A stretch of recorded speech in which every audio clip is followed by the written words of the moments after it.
Dans l'actualité, ce lundi 3 juin, le Japon prévoit une aide de 32 milliards de dollars pour soutenir l'Afrique sur la période 2013-2017.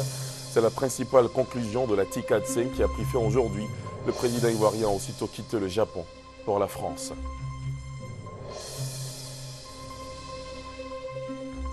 « 32 autres milliards, cette fois ce sont des CFA. C'est ce qu'a coûté le nouveau siège de la Caisse nationale de prévoyance sociale CNPS. L'édifice compte 209 bureaux. Il a été inauguré dans la journée par le chef du gouvernement ivoirien.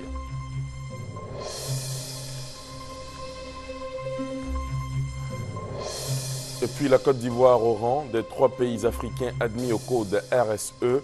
Le code ivoirien de gouvernance d'entreprise et de responsabilité sociétale vient d'être validé par le programme des Nations Unies pour l'environnement. Bonsoir à tous, merci d'être avec nous sur RTI 1 et bienvenue dans le 20h. La conférence internationale de Tokyo sur le développement de l'Afrique TICAD 5 a pris fin aujourd'hui à Yokohama au Japon. Principale résolution, le Japon prévoit une aide de 32 milliards de dollars pour soutenir l'Afrique sur la période 2013-2017. Une déclaration dite de Yokohama a été adoptée. Le compte-rendu de notre envoyé spécial, Abiba Dambélé Sawé. Le rideau est tombé sur la 5e conférence internationale de Tokyo sur le développement de l'Afrique. Et la moisson est bonne pour les pays africains. 32 milliards de dollars de financement obtenus pour les infrastructures, la santé, l'eau et l'éducation. Par ailleurs, de nombreux accords ont été conclus. Le Premier ministre japonais Shinzo Abe, se basant sur la déclaration de Yokohama, a souligné la détermination de l'Afrique et du Japon à travailler ensemble pour accélérer la croissance, le développement durable et la réduction de la pauvreté sur le continent africain. Le Premier ministre japonais a ajouté que le Japon doit renforcer ses liens avec l'Afrique, car la croissance se trouve aujourd'hui sur le continent et que c'est le moment d'investir. Un plan d'action pour la période 2013-2017 a été élaboré. Mesdames et messieurs, on dit que la fin de toute chose constitue un nouveau départ. Un nouveau voyage en compagnie d'une Afrique dynamique commence dès aujourd'hui. Tous ensemble, main dans la main, j'aimerais que nous avancions d'une marche sûre et paisible avec pour objectif les 20 prochaines années, voire les 50 prochaines années. Shinzo Abe a pour terminer informé les chefs d'État présents à cette cérémonie de sa prochaine visite sur le continent. Le président de l'Union africaine, le Premier ministre éthiopien, Ali Mariam Desalegn, se faisant l'interprète de ses homologues, a remercié le Japon pour sa présence constante depuis 2 décennies aux côtés des Africains. Après la cérémonie de clôture, les chefs d'État ont été invités à une cérémonie de thé au palais impérial de Tokyo, non ouverte à la presse. Après ce cérémonial réservé aux hôtes de marque, le président de la République et la première dame de Côte d'Ivoire ont quitté le Japon en début de soirée, direction Paris, où le président Alassane Ouattara va présider la remise du prix Félix Houphouët-Boigny pour la recherche de la paix de l'UNESCO, attribué cette année au président français François Hollande. Avant de quitter le Japon pour la France, comme vous venez de le voir, sur place à Yokohama, le président Ouattara était l'invité d'un atelier thématique sur les initiatives africaines et les efforts régionaux. À la tribune, le président ivoirien a instruit les participants sur les actions menées par la CEDEAO qu'il dirige en faveur de la paix, le dialogue et la coopération. Qui mieux que le président de la CEDEAO, Alassane Ouattara, pouvait exposer sur cette thématique des initiatives africaines et des efforts régionaux, lui qui se veut le chantre de l'intégration sous-régionale. Le président Alassane Ouattara a indiqué les bons taux de croissance en Afrique autour de 6%, avant d'expliquer que ces progrès coïncident avec la baisse des conflits et la progression de la démocratie, avec toutefois un bémol, car de nombreux phénomènes de criminalité et de terrorisme voient le jour en Afrique. Voici ces solutions pour que le continent africain émerge. 3 défis principaux doivent être relevés, le premier étant de s'inscrire dans la gouvernance mondiale. Je pense notamment à la réforme du Conseil de sécurité.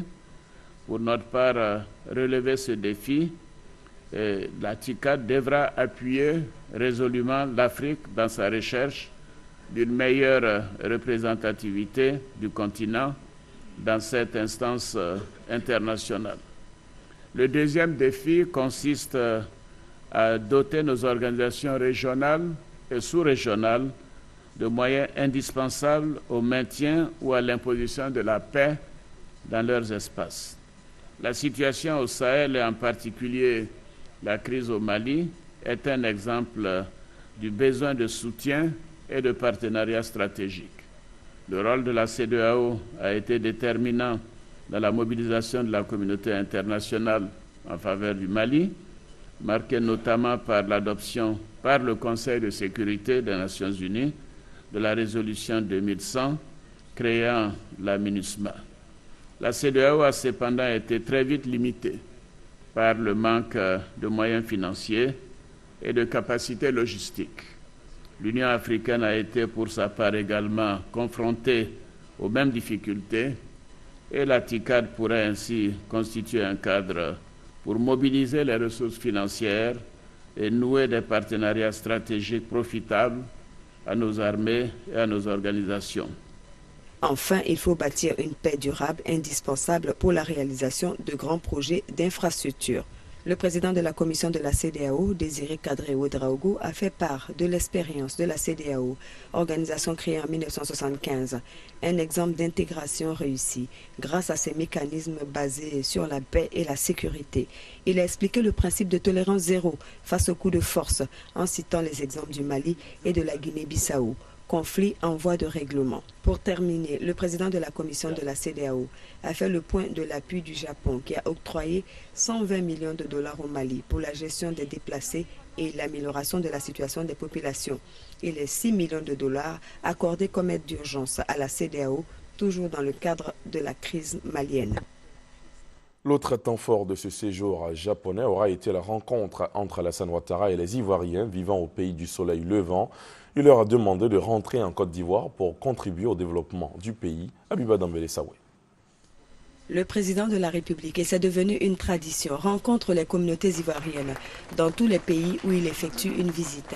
Au Japon, c'est le 70e étage du Yokohama Park Hotel qui a accueilli les Ivoiriens vivant au pays du soleil levant, en présence de la première dame de Côte d'Ivoire, des membres du gouvernement et du cabinet présidentiel. Le chef de l'État a tout d'abord fait un bref exposé de la situation politique, économique et sécuritaire.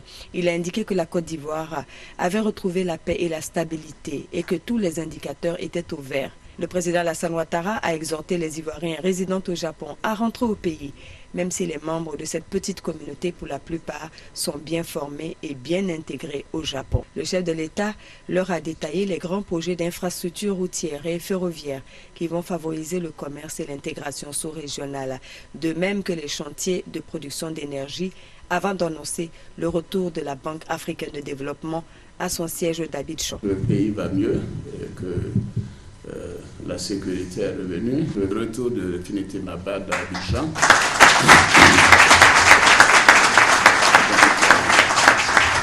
Je crois qu'il ne pourrait pas y avoir meilleure confirmation de la normalisation de la situation. Et le Premier ministre que j'ai eu au téléphone m'indique que la BAD tiendra ses assemblées annuelles l'année prochaine à Abidjan et fêtera le cinquantenaire en 2015 à Abidjan. La Côte d'Ivoire a un potentiel important au plan national, un rôle d'influence au plan régional et surtout au plan continental également. Je crois que nous avons repris la place qui était la nôtre par rapport à l'attention qui nous est apportée par les autres grands pays du continent. Et au niveau des perspectives, les grands projets que nous sommes en train de développer, que ce soit dans le secteur des mines, dans le secteur des infrastructures routières, ferroviaires, dans le domaine de l'industrie, du secteur privé, et ainsi de suite, feront en sorte que nous pourrons, au cours des prochaines années, montrer que la Côte d'Ivoire a bien retrouvé sa place au plan économique. Les investissements demandent des ressources, mais demandent surtout des ressources humaines.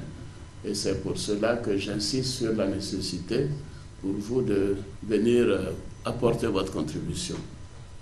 C'est essentiel. Il n'y a rien de plus gratifiant que d'apporter sa contribution à son pays. Les Ivoiriens du pays du soleil levant, travailleurs et disciplinés, ont sans doute bien intégré les principes du confucianisme, qui veut qu'on l'on respecte les institutions, les autorités, les plus anciens. Ils ont donc décidé de ne porter à la connaissance du président de la République qu'une seule doléance et que le président s'est empressé de satisfaire. C'est l'établissement de leur passeport au Japon. Le chef de l'État leur a donné l'assurance que la question sera réglée d'ici la fin de l'année. 2 magnifiques poupées japonaises ont été offertes au président Alassane Ouattara et à son épouse. Le chef de l'État n'est pas venu les mains vides.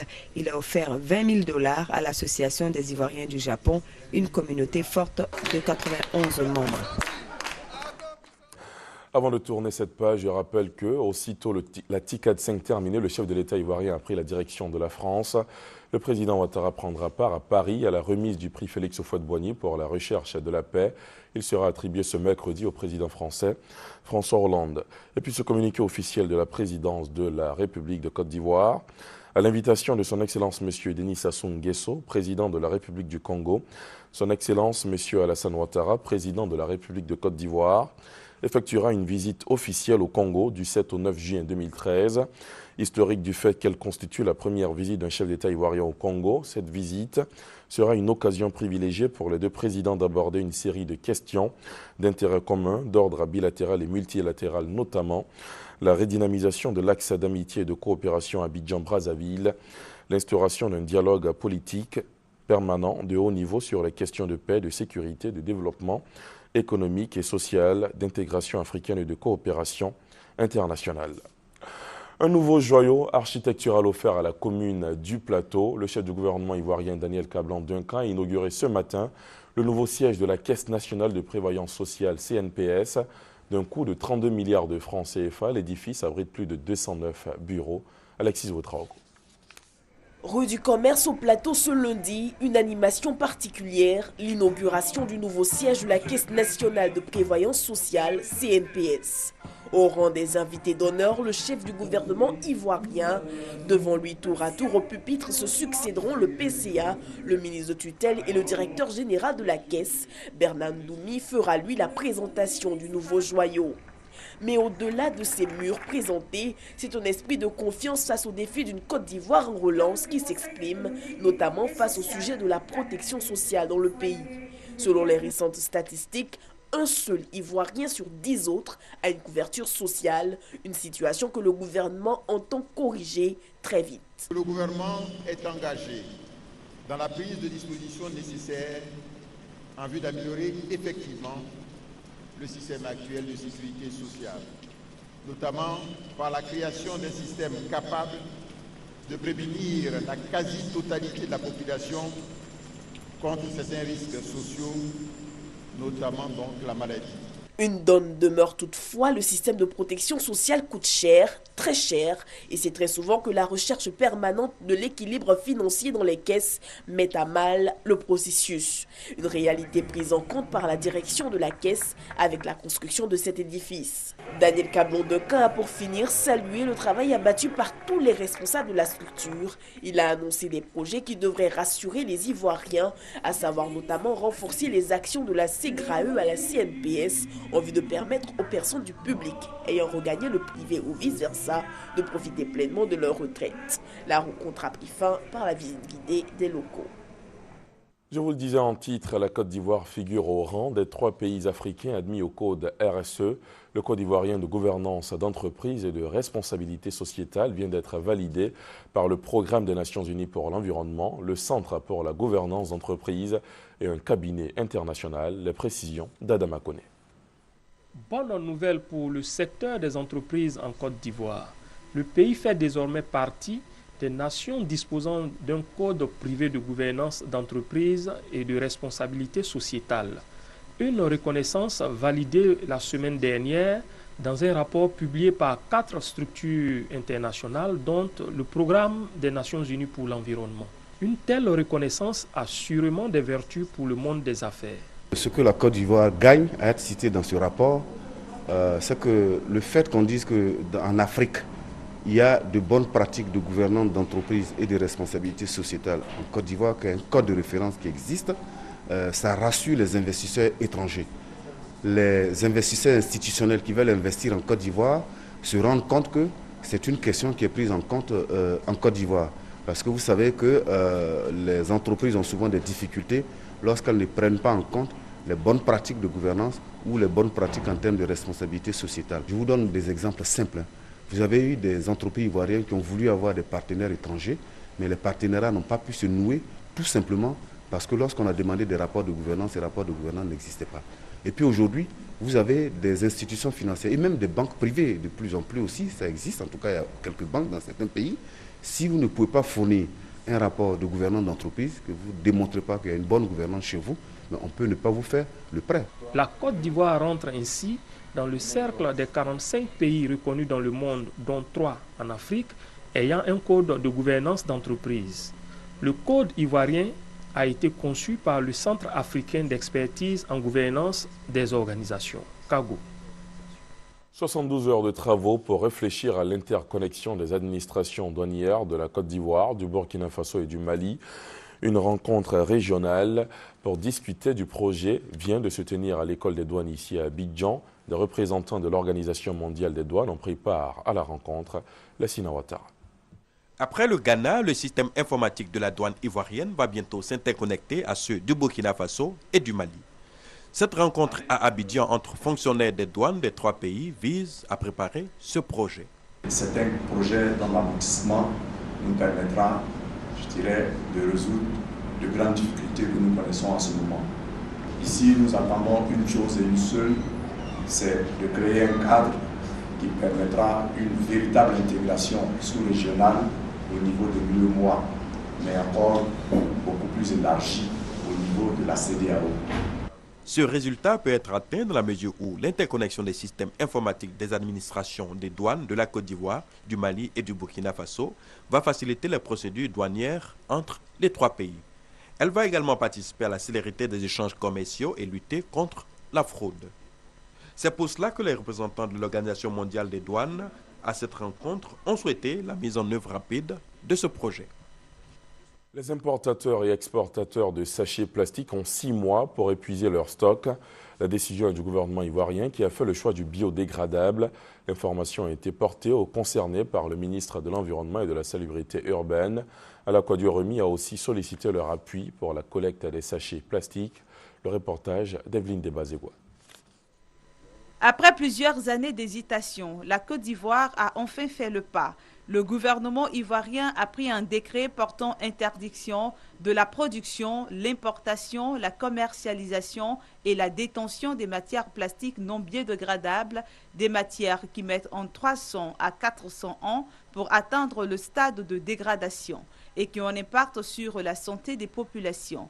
Le gouvernement ivoirien a donné 6 mois aux producteurs et importateurs de sachets plastiques pour épuiser leur stock existant et remplacer les sachets plastiques par le biodégradable.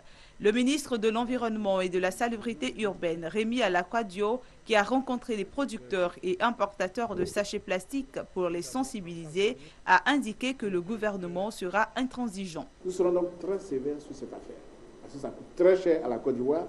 Et pendant les 6 mois, nous aurons le temps de faire la sensibilisation pour dire aux populations que même vous-même, vous êtes sous le coup du décret.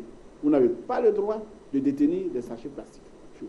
L'autre épineux problème auquel le gouvernement ivoirien doit faire face, c'est le ramassage des sachets plastiques.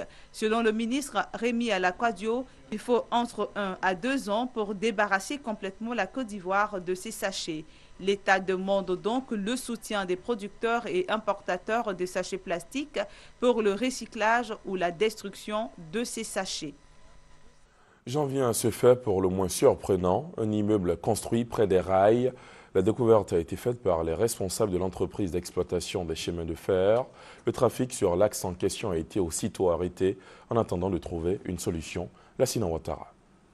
Ce grand trou à près d'1 mètre du chemin de fer, c'est l'œuvre d'un particulier qui a entrepris des fouilles afin d'y construire un immeuble.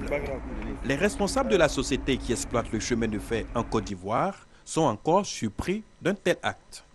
Aujourd'hui, la plateforme ferroviaire se retrouve déstabilisée. C'est une fouille qui a été faite pratiquement à 1 mètre de la voie ferrée. Et c'est une situation que nous avons pu rattraper in extremis, parce que si nous n'avions pas arrêté toute circulation, Et si une situation s'était engagée dans ces conditions-là, je vous assure que c'est la catastrophe.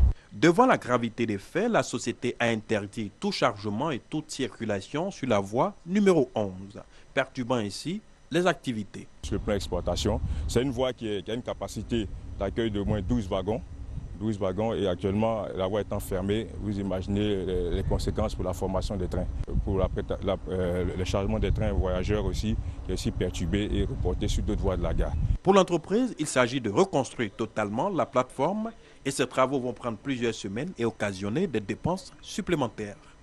Pour l'heure, la police ferroviaire a procédé à des constats d'usage et la direction de l'entreprise compte poursuivre les auteurs occupant les emprises du chemin de fer. À part cet incident, il faut indiquer que les occupations anarchiques des emprises ferroviaires et les dégâts mettent en péril l'activité et la vie des populations à proximité, surtout sur le tronçon Vridi-Azaguié. Dans quelques semaines, une autre visite d'État du président de la République, cette fois dans le district des Savanes au nord de la Côte d'Ivoire. Les préparatifs vont bon train. Le ministre des Infrastructures économiques, Patrick Achi, s'est rendu sur le terrain pour voir l'état d'avancement des travaux. Apparemment, tout évolue sans grande difficulté. Le point avec Kwadio Kwame. Patrick Achi à Korogo. Le ministre des Infrastructures économiques a visité les travaux d'assainissement et de bitumage des rues de la cité du Poro. Sur l'axe Bundiali-Kouto, 92,5 km de route bitumée sur 124. À Ferkessé-Dougou, les travaux à l'intérieur de la ville ont fait l'objet d'attention. Le tout court au départ les lieux des différents meetings. Il s'agit de travaux d'urgence qui ont été identifiés avant l'arrivée du chef de l'État. Donc qui ont commencé maintenant, ça fait environ 2 mois. Et nous sommes venus voir 1 mois avant l'achèvement de ces travaux s'ils sont effectivement avancés ou est-ce qu'il faut faire des correctifs. Les entreprises ont respecté dans la grande majorité des cahiers des charges en qualité et en délai qui leur étaient impartis. C'est vrai que nous avons constaté certains retards pour lesquels dès lundi nous allons prendre des mesures correctives afin que les retards constatés puissent être rattrapés dans les 4 semaines qui viennent. Dans les villes qui vont être visitées par le chef de l'État, certains travaux ont été faits sur le réseau revêtu, mais également sur le réseau non revêtu de ces villes pour les recharger, pour les rendre avec un niveau de circulation qui donne le confort nécessaire.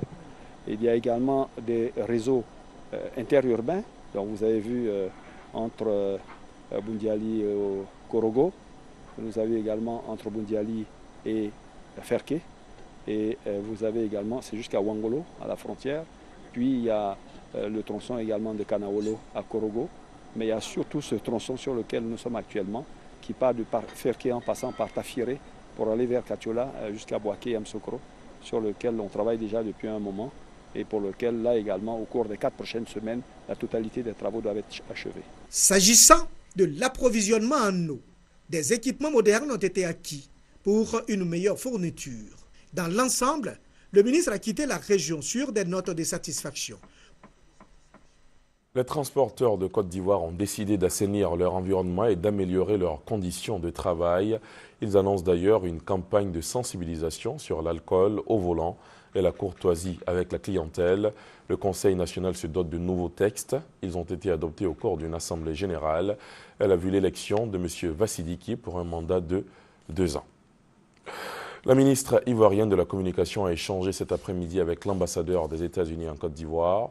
En toile de fond, l'appui aux entreprises de presse, le renforcement de la formation des journalistes ivoiriens et un appui dans la stratégie de communication du gouvernement ivoirien. Vous aurez le point de Gabriel Zani dans nos prochaines éditions. Un nouveau dispositif pour l'éducation nationale, l'initiative francophone pour la formation à distance des maîtres à IFADEM. En ligne de mire, l'amélioration des méthodes d'enseignement des instituteurs et la vulgarisation des TIC dans l'enseignement. Un accord cadre a été signé à cet effet. Le point avec Christelle Ménan et Maïsako.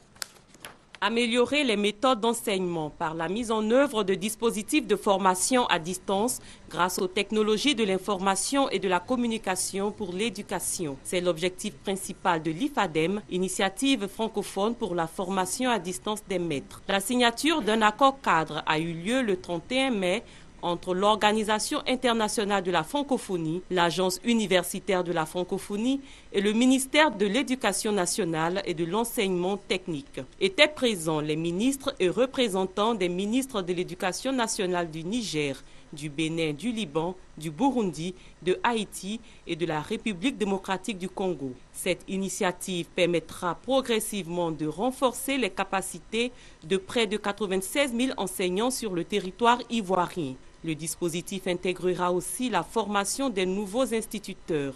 500 instituteurs sont concernés par la phase expérimentale qui débutera dès l'année prochaine. Ce projet, qui est un projet très ambitieux, innovant, et un projet utile pour la formation des enseignants qui n'ont pas bénéficié de formation initiale dans les centres de formation ou à l'école normale supérieure, mais aussi et surtout pour renforcer les capacités de ces nombreux enseignants que nous avons qui malheureusement depuis de longues années n'ont pas vu leurs connaissances améliorées.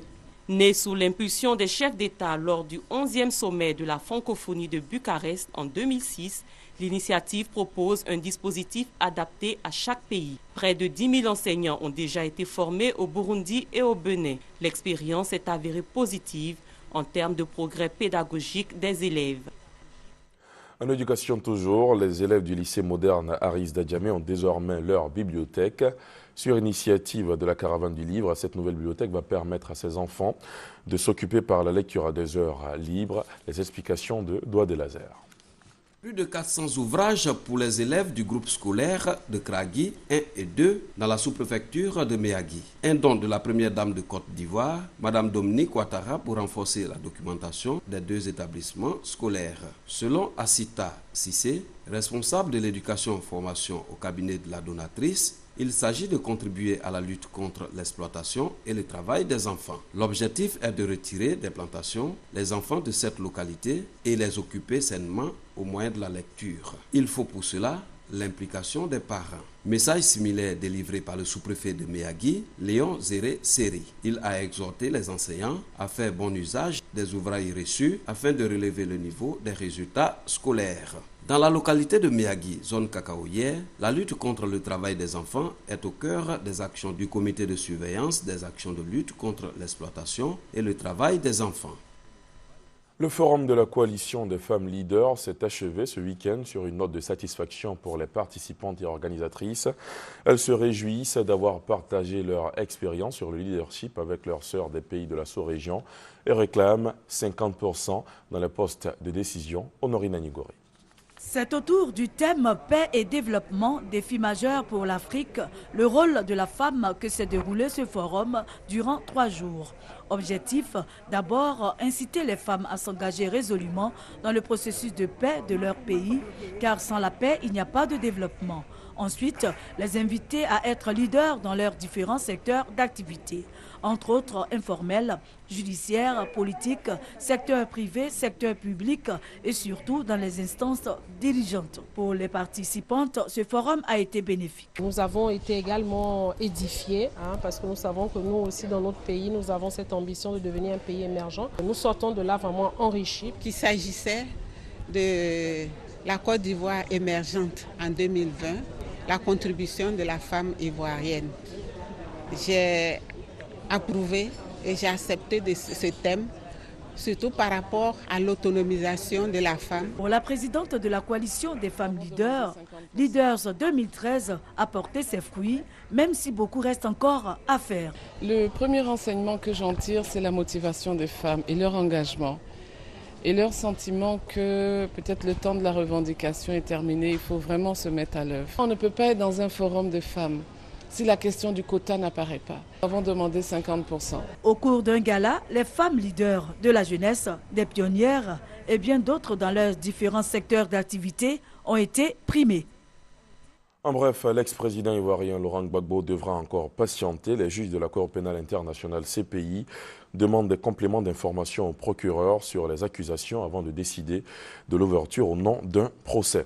Et puis ce communiqué du ministère des Infrastructures économiques, le ministère des Infrastructures économiques a le plaisir d'informer les populations du district d'Abidjan que les interventions réalisées sur la voie de déviation allant du carrefour Sotra-Cocody à la petite mosquée de la Riviera, les jardins sont achevés. Par conséquent, la voie C35 est rouverte à la circulation à compter de ce jour.